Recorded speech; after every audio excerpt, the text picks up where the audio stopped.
প্রধান বৈশিষ্ট্যই হচ্ছে এটা আগাম জাত, অর্থাৎ বীজ রোপণের মোটামুটি 50 দিনের মধ্যে আপনি ফুল পেয়ে যাবেন। আর এই জাতটা সারা দেশেই চাষ করা সম্ভব। বাংলাদেশের যে আবহাওয়া যতটুকু আমি জানি যে এটা কিন্তু সারা দেশেই চাষ করা সম্ভব, যে এটা সারা বছরই কিন্তু কম বেশি চাষ করা যায়।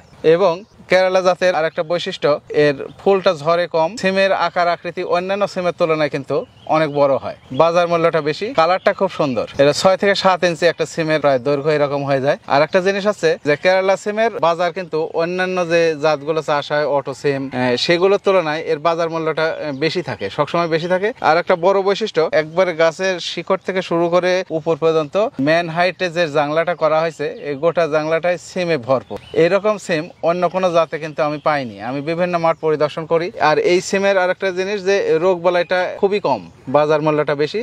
এই সিমের চাষ করে কৃষক সফল হয়েছে। এবং এই আশাফুল ভাইয়ের যে জমিটা আপনারা দেখতে পাচ্ছেন, এই জমির থেকে কিন্তু বীজও উৎপাদন হয়। এই বীজ সারা দেশে সে সাপ্লাই দেয় এবং তার বীজের কিন্তু একটা দারুণ কদর বাজারে সৃষ্টি হয়ে গেছে। যারা এই সিম চাষে আগ্রহী হবেন তারা কিন্তু বীজও এখান থেকে কালেকশন করতে পারবেন। যেখানে অন্যান্য জাতের সিম চাষ হয় সেখানে অবশ্যই কেরালা জাতের সিমটাও সফলভাবে চাষ হবে। এবং একবার যে কেরালা জাতের সিম চাষ করবে পরবর্তীতে কিন্তু সে অন্যান্য জাতগুলোর প্রতি অ্যাভয়েড করবে এবং এই কেরালা সিমের প্রতি আগ্রহী হবে। যে সিমের পাতা যদি অতিরিক্ত ঘন থাকে তাহলে কিন্তু সিমের ফল কম হবে, খাবারগুলো পাতাতেই খেয়ে যাবে।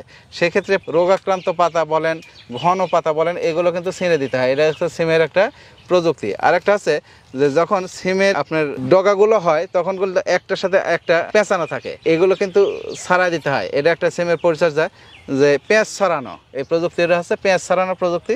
পেঁয়াজ ছাড়া দিতে হবে, তাহলে গাছটা লম্বা হবে এবং প্রত্যেকটা গিটে গিটে ফুল আসবে এবং সেখান থেকে ফল হবে। আপনাকে অসংখ্য ধন্যবাদ আমাদের মূল্যবান সময় দেওয়ার জন্য।